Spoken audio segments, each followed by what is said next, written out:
Good first half there. Played well in the first half. Second half, we had some lulls, both sides of the ball. The way we finished it, we finished with some series there with some points, which was good.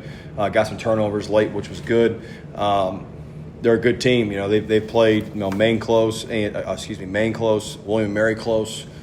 They got good players. They got good staff. Got a lot of respect for North Carolina A&T and Coach Gibbs. Number one, we found a way to win, which was good. This win's big for us. We've won 13 games in the past year and a half. In the past 5 seasons prior, we won 13 games. So we matched that a little less than 2 years. So I'm really proud of the players. I'm really proud of the coaches. There's a lot of things we got to get better at, and we know that. But there were some good individual performances, which is great. But we know we can get better for Villanova next week. Thank you, Coach. We'll start with Stony Brook. For Coach, obviously some pushback at the end of last week's game, getting down big, and then today you start off with 5 scores on your first 5 possessions. What allowed you to get off to such a hot start offensively? Throwing the football. We hit some big plays down the field. Jayce had some big plays down the field with a post route and then a slant and go. We call it a sluggo route, which was a great route. And also just Dietz moving the chains, Dez moving the chains, other guys, and Quinn got us going there throwing the ball. So that's where the game was dictated a little bit. They were loading the box up with Roland. And then we can throw the ball now. And I think Quinn had a pretty good game. He's got to get a little bit better in the second half with his eyes, but he played pretty complete. So he'll only get better with time. But that was definitely an emphasis during the week. We did some team tempo periods to start practice, starting fast, things like that, good on good. And it's good to see that come to fruition. Last week, obviously, Roland kind of got shut down in Yeah. the game, got out of your game plan there. What made you decide to kind of come out firing today and airing the ball out? The way they were playing on defense. Again, the way their structure is when they load the box and they got 1 more you can block or 2 more you can block, that's why you throw the football. And it's good when you can do that.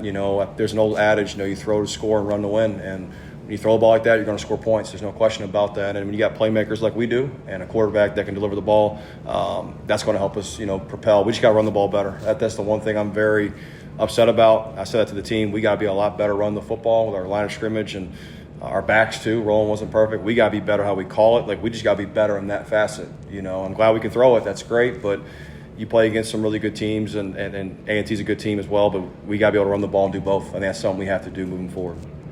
You mentioned running the ball better, but Roland got to the 3,000-yard mark today for his career. Just talk to me about the impact that he's had on the program and on Houston's getting here. I think these guys would echo this. He has been unbelievable for me as a young coach when I first got here. Changes the mood when he runs the football and out on the perimeter catching the ball. He's the same guy every day, loves football, likes contact. He's one of the best players to ever play here. I don't know the trajectory, but as far as for me, watching this league and how he plays, he made a lot of things right for us the past few years. I'll tell you that much. There's blocks where we're not blocking anybody. He makes it right. So he's an incredible player. I'm really proud of him. That 3,000-yard mark is a really cool accomplishment. I'm really proud of him, and he's got to continue to get better, but he's one of the best I've ever – he's one of the funnest guys I've coached too. You can still coach him hard and challenge him, and he listens.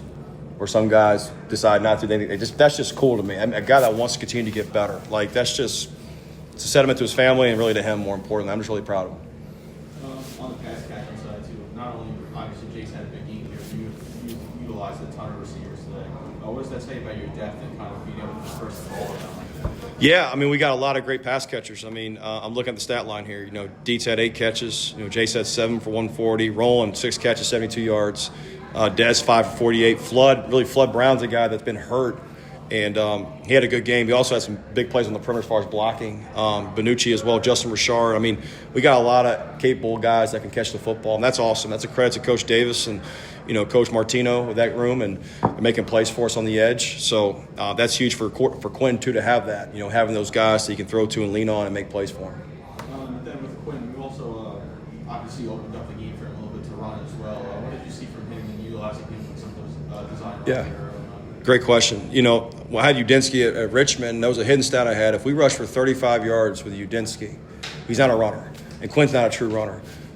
That's a hidden stat that produces first downs. It keeps the defense honest on the backside, so Roland has opportunities. So we kind of challenged him with that, and he responded with some scrambles, also some zone read keepers. So that's a hidden stat that I believe in. If you're a pocket quarterback, if you can just get some first downs and move the sticks by just 8-7 yard runs, things like that, that can help us keep the defense off balance. Yes, sir. You guys have more for Coach? All right, so student athletes now. So obviously, Jayce, you missed your last 2 games here and come back in a big way. What was your injury, and what allows you to kind of develop such a quick connection with Quinn after not being with him those first 2 weeks he started? I mean, it was just a mild concussion. But as far as like my connection with Quinn, it's been a build up ever since he got here. I mean, like during practice we got like ROA and you just catch him from different quarterbacks. So I think it's just been a build up of just ever since he got here. And I mean, he works hard, so I feel like he goes all out. Everybody goes all out whenever it's time to build that connection. So. 115 yards in the first half with those 2 touchdowns. One you make that contested catch there, and then the other one you just kind of wide open. Just walk me through both of those. I mean, well, the first one was really like not a distraction, but just trying to pull for the corner. So, I mean, Quinn did a good job giving me a ball where I could just be big and bring it down. And then the second route, I mean, corner just didn't really do a good job of guarding it. I mean, I think he slipped. I couldn't really tell, but, I mean, yeah. Then for AJ, obviously in that first half, offense was the story, but defense got off the field quick with a couple of 3-and-outs after holding them to a field goal on that first play. What did you see from your defense today, keeping them off the field? I feel like for our defense, we started off pretty well. We 3-and-outs.